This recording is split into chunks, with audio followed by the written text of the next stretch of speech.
যেদিন আমার রান্না করতে একদমই মন যায় না সেদিন আমি এটা বানিয়ে নিই, খুবই ভালো হয় খেতে, খুবই টেস্টি। তার সাথে বানানোও হচ্ছে খুবই ইজি। তো দেখো, প্রথমে অল্প একটুখানি সর্ষের তেল নিচ্ছি। তেলটা গরম হয়ে আসলে ওর মধ্যে দিয়ে দেবো মিষ্টি কুমড়ো আর আলু। এরপর দিয়ে দেবো লবণ, দিয়ে নেড়ে চেড়ে ঢাকা দিয়ে এটাকে রেখে দেবো যতক্ষণ না এটা সেদ্ধ হয়। 3 থেকে 4 মিনিট ঢাকা দিয়ে রেখে দিলে এটা সেদ্ধ হয়ে যায়। তো 3 থেকে 4 মিনিট পর আর কি ঢাকা খুলে দেখলাম পুরোপুরি সেদ্ধ হয়ে গেছে। এরপর আমি এই দুটোকে একসাথে ম্যাশ করে নেব।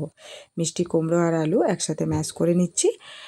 তো তোমরা কারা কারা এটা বানিয়ে খেয়েছো অবশ্যই কমেন্টে জানিও। আর যদি না বানিয়ে খেয়ে থাকো তাহলে একদিন অবশ্যই এটা বাড়িতে বানিয়ে খেও, খুবই ভালো হয় খেতে। তো দেখো, এখানে আমি এক সাইড করে নেব। এরপর এই দুটোকে আর কি মিষ্টি কুমড়ো আর আলু যেটা ম্যাশ করলাম এই দুটো এক সাইড করে ওর মধ্যে আমি দিয়ে দেবো সামান্য একটুখানি তেল।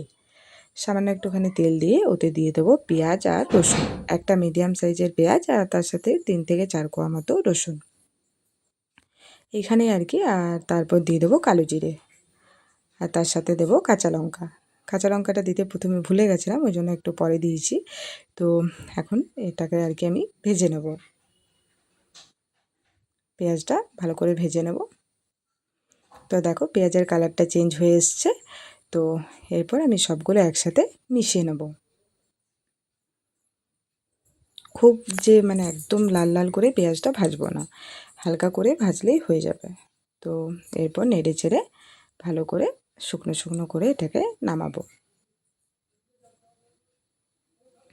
তো দেখো তৈরি হয়ে গেছে আমাদের এই মিষ্টি কুমড়ো আর আলুর ভর্তাটা। দেখে কতটা মানে লোভনীয় লাগছে না? খেতে হয়েছিল খুবই সুস্বাদু। তো আজকের এই ভিডিওটা তোমাদের কেমন লাগলো অবশ্যই কমেন্টে জানিও। আর ভালো লাগলে একটা লাইক করে দিও। আমার তো মানে এটা একটা খুবই ভালো খাবার আর কি। তো তোমরাও একদিন এটা বাড়িতে ট্রাই করো, দেখবে দারুণ লাগবে খেতে।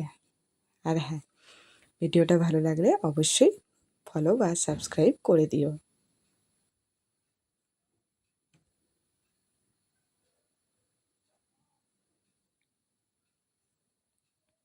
তাহলে চলো আজকের মতো আসি, দেখা হবে আবার নতুন কোনো ভিডিও নিয়ে। ভালো থেকো, সুস্থ থেকো আর সকলকে ভালো রেখো। টাটা।